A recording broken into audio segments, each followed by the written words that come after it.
Hello, folks.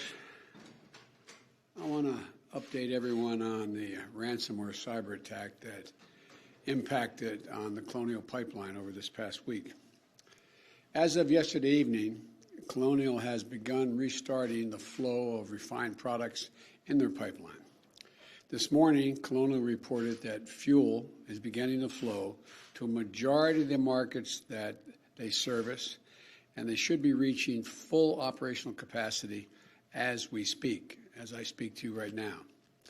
That is good news. But I want to be clear, we'll not feel the effects at the pump immediately.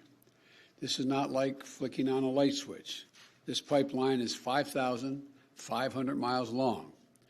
It had never been fully shut down its entire history, and so fully, and they have to safely and fully return to normal operations, and it's going to take some time. And there may be some hiccups, like I just had, along the way here. Still, we expect to see a region-by-region return to normalcy beginning this weekend and continuing into next week. In the meantime, I want to update you on what our administration is doing to accelerate this process, to mitigate shortages, and to protect you from price gouging, protect the American people from price gouging, all those along the line. First, we relaxed rules for pipeline operators to provide flexibility for emergency personnel to help manually get portions of the pipeline up and running earlier this week. Secondly, over the weekend, we reviewed and worked with the company to get a portion of the pipeline system from North Carolina to Maryland to operate under manual control and deliver its existing inventory. In addition, we put in place emergency orders that lifts the hours restrictions and allowed states to lift weight restrictions for tank truck drivers to be on the road. This allows those drivers to work more and carry more fuel to the affected regions. Third, the Environmental Protection Agency issued a targeted 20-day waiver of standards in several states to give fuel suppliers more flexibility to use available fuels where they're needed, which will boost the fuel supply. And those last two actions have made tens of millions of gallons of additional fuel available each day to be able to be distributed. Put another way, the extraordinary measures the administration has taken, we estimate, sent enough gas to stations to fill the tanks of over 5 million vehicles in the last few days. Fourthly, as part of an effort to use every possible means to accelerate fuel deliveries, last night I granted a waiver of the Jones Act to fuel suppliers. This allows non-U.S. flagged vessels to transport refined fuel products from the Gulf of Mexico to affected areas, and we'll grant additional waivers if necessary. These steps are temporary, but they will remain in place until full service is fully restored. This is a whole of government response to get more fuel more quickly to where it's needed and to limit the pain being felt by American customers. Now, here's what drives the driver in the states that are affected. Here's what you can do, the drivers. Don't panic, number one. I know seeing lines at the pumps or gas stations with no gas can be extremely stressful, but this is a temporary situation. Do not get more gas than you need in the next few days. As I said, we expect the situation to begin to improve by the weekend and into early next week, and gasoline supply is coming back online, and panic buying will only slow the process. And I also want to say something to the gas stations. Do not, I repeat, do not try to take advantage of consumers during this time. I'm going to work with governors in the affected states to put a stop to price gouging wherever it arises. And I'm asking our federal agencies to stand ready to provide assistance to state-level efforts to monitor and address any price gouging at the pump. Nobody should be using this situation for financial gain. That's what the hackers are trying to do. That's what they were about, not us. That's not who we are. And as for the people who carried out this attack, The FBI has released details on the attack so others can take steps to prevent from being victimized like Colonial has been. We do not believe, I emphasize, we do not believe the Russian government was involved in this attack. But we do have strong reason to believe that the criminals who did the attack are living in Russia. That's where it came from. We're from Russia. We have been in direct communications with Moscow about the imperative for responsible countries to take decisive action against these ransomware networks. And we're also going to pursue a measure to disrupt their ability to operate.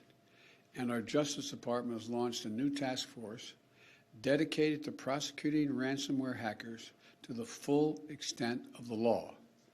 And finally, let me say that this event is providing an urgent reminder of why we need to harden our infrastructure and make it more resilient against all threats, natural and man-made. My administration is continuing to safeguard our critical infrastructure, the majority of which is privately owned and managed, like Colonial Pipeline. Private entities are in charge of their own cybersecurity, and we know what they need. They need greater private sector investment in cybersecurity. And that's why we launched a new public-private initiative in April that is focusing on strengthening cybersecurity in the electric sector for natural gas, for pipelines, as well as water systems and other lifeline sectors. And last night, I signed an executive order to improve the nation's cybersecurity. It calls for federal agencies to work more closely with the private sector to share information, strengthen cybersecurity practices, and deploy technologies that increase reliance against cyber attacks. It outlines innovative ways the government will drive to deliver security and software, using federal buying power to jumpstart the market and improve the products that all Americans use. To assist in this urgent work of protecting our nation against cyber attacks, I'm calling on the United States Senate to move quickly to confirm Chris Inglis as our National Cyber Director and Jen Easterly to be the Director of Cybersecurity and Infrastructure Security Agency at the Department of Homeland Security. In America, we've seen critical infrastructure taken offline by floods, fires, storms, and criminal hackers. In Texas last month, we saw what happens when storms hit power systems that aren't fully modernized or ready for the threats of extreme weather with tragic results. Now we're seeing the effect of criminal hackers with gas lines throughout the southeast.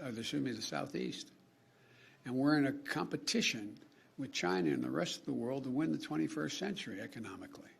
And we're not going to win it in competing with an infrastructure that is out of the 20th century. We need a modern infrastructure. My American Jobs Plan includes transformative investments in modernizing and securing our critical infrastructure. Later this afternoon, I'll be meeting with Republican senators to discuss ways we can move forward on modernizing the infrastructure we have today and building the infrastructure we need for tomorrow. I'm willing to negotiate, as I've indicated yesterday to the House members and to the leadership. But it's clearer than ever that doing nothing is not an option. Again, we expect things to return to normal over the next several days.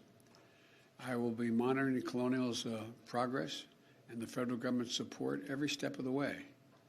So stay strong. Help is on the way. We're going to get through this as we always do as Americans, and we're going to do it together. And it's going to be quick. God bless you all, and may God protect our troops.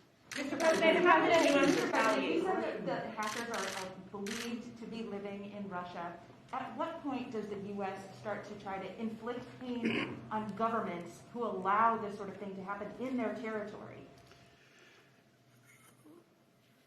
We are working to try to get to the place where we have sort of an international standard, that governments, knowing that criminal activities are happening from their territory, that we all move on those criminal enterprises. And I expect that's one of the topics I'll be talking about with President Putin. Are you confident that Putin was not involved? Are you confident that Putin was not involved? I am confident that I've read the report of the FBI accurately, and they say they were not. He was not. The government was not. What would you like Mr. President, Wednesday's executive order mentions the Colonial Pipeline directly, but the press release says it only encourages private sector companies to follow the federal government's lead, which encouragement is good, but in the face of profit, it's kind of sketchy. So what concrete steps is the administration taking to ensure that companies are prepared and held accountable for their cybersecurity issues? You've asked three different questions in that one thing, I think, as I understand it. The bottom line is that I cannot dictate that the private companies do certain things relative to cybersecurity.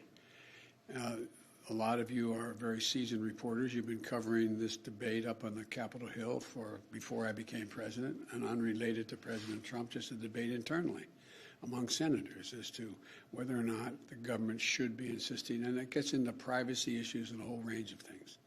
So that's going to be an ongoing negotiation. But I think it's becoming clear to everyone that we have to do more than being done now, and the federal government can be significant value added in having that happen. Yes. Will you consider doing any kind of retaliatory cyber attacks to shut down these criminals? Are you ruling that out? No.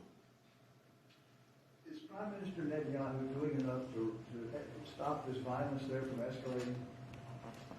I had a brief conversation with him yesterday, and I have my intelligence community, the Defense Department, as well as the State Department, have been in contact with all of their counterparts not only in Israel, but in the region. And one of the things that I have seen thus far is that there has not been a significant overreaction. The question is how we get to a point where they get to a point where there is a significant reduction in the attacks, particularly the rocket attacks that are indiscriminately fired into population centers. But I expect I'll be having some more discussions. And we haven't just spoken with the Israelis, with the Egyptians, the Saudi, and others. So it's a work in progress right now. So thank you all so very much. Mr. President, would you take one more on the ransom? Were you briefed on the fact that the company did pay the ransom? I have no comment on that. Thank you.